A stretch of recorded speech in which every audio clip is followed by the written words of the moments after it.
Existe um projeto de lei tramitando na Câmara dos Deputados que amplia de 3 para 9 parcelas aquele auxílio emergencial de R$ 600 pago a até 2 membros das famílias, ou de R$ 1.200 no caso das chamadas famílias monoparentais, que tem somente a mulher ou o homem como responsáveis por sustentar seus dependentes.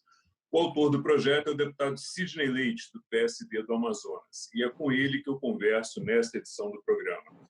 Eu sou Fernando Gomes e esse é o Palavra Aberta, uma produção da Rádio da TV Câmara, agora gravado especialmente em modo digital. Deputado, seja muito bem-vindo. Boa tarde, Fernando. Obrigado. Boa tarde. Deputado, o senhor poderia começar contando para a gente, inicialmente, sobre a importância desse projeto e como é que estão as conversas na Câmara para a gente aprová-lo? É importante, primeiro, se destacar o seguinte: nós temos aí um grande impacto econômico com a pandemia, mas o Brasil já vinha aí com uma média superior a 12% de mão de obra ativa que estava sem oportunidade de acesso ao mercado de trabalho. E nós tínhamos um volume significativo de brasileiros, em torno aí não tão pequeno, de desalentados que não procuravam mais a oportunidade de trabalho por não acreditar. E um volume, né, de em torno aí de mais de 10 milhões de brasileiros, que são aqueles que fazem bico, certo? E agora, o que o Ministério da Cidadania revela? Que há um número em torno de 40 milhões de brasileiros que são invisíveis, mas, na realidade, são pessoas que empreendem diariamente, seja com uma venda de guloseima na esquina ou num terminal de ônibus, sejam pessoas que estão vendendo bala no trânsito, vendedor porta a porta, vendedor de catálogo, enfim, um mototaxista, pessoas no Brasil todo que empreendem. E a pandemia revela isso. Qual é a minha preocupação? A minha preocupação é que, passada a pandemia, muitos brasileiros estão desempregados. E essas pessoas não têm renda. E outro nicho importante, que é a indústria, sentirá um reflexo significativo da pandemia. Ou seja, nós teremos um impacto econômico no PIB significativo e essas pessoas não terão, mesmo empreendendo, a oportunidade de retomar a sua vida no outro dia. Por isso, essa sugestão, até porque no meu estado, por exemplo, na capital, na cidade de Manaus, já tem um número significativo de pessoas que foram infectadas pelo vírus. Mas essa não é a realidade do Brasil como um todo. Aqui nós fomos um dos primeiros expoentes na contaminação. E aqui nós estamos saindo do período chuvoso, do que é denominado de inverno amazônico, certo? E outras regiões vão ter esse crescimento a partir de agora, que não é uma situação homogênea num país continental. Então, por isso que eu defendo isso, com essa preocupação. E o que nós aprovamos R$ 600, dando autonomia para o governo para prorrogar. Não pagar com um valor inferior a R$ 600. Sim.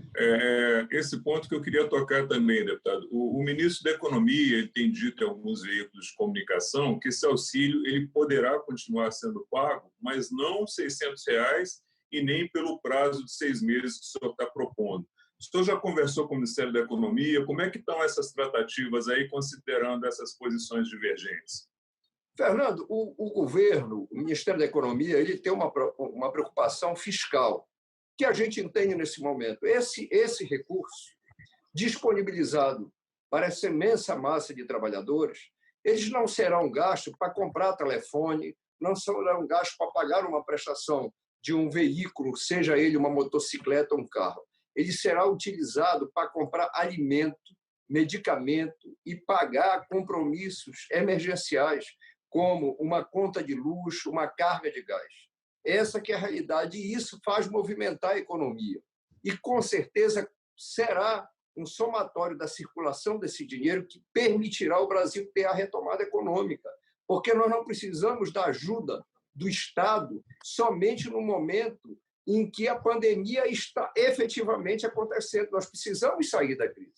E nós não podemos ter essa visão, que, do meu ponto de vista, ela é pequena, ela é curta, quando você terá milhares de desempregados, milhares de pessoas que não terão alternativa de sobrevivência. Isso é muito grave. E isso piora, no meu ponto de vista, a situação econômica do país. Nós precisamos atravessar esse momento e garantir o auxílio para essas pessoas que, neste momento, não têm oportunidade de trabalho. Deputado, qual que é a previsão de colocar esse tema para discussão e votação na Câmara? Isso já está sendo debatido com os líderes, já tem uma data indicativa?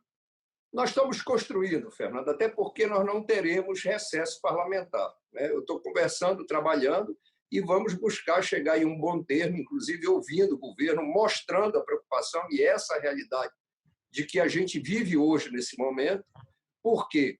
Porque o reflexo econômico virá, e virá muito forte, né? Pessoas hoje que não têm a devida noção deste momento, mas que com certeza nós teremos um impacto significativo, principalmente nas grandes cidades e médias cidades brasileiras, em que as pessoas dependem, né, de empreender, de trabalhar diariamente para garantir o seu sustento e o sustento da sua família.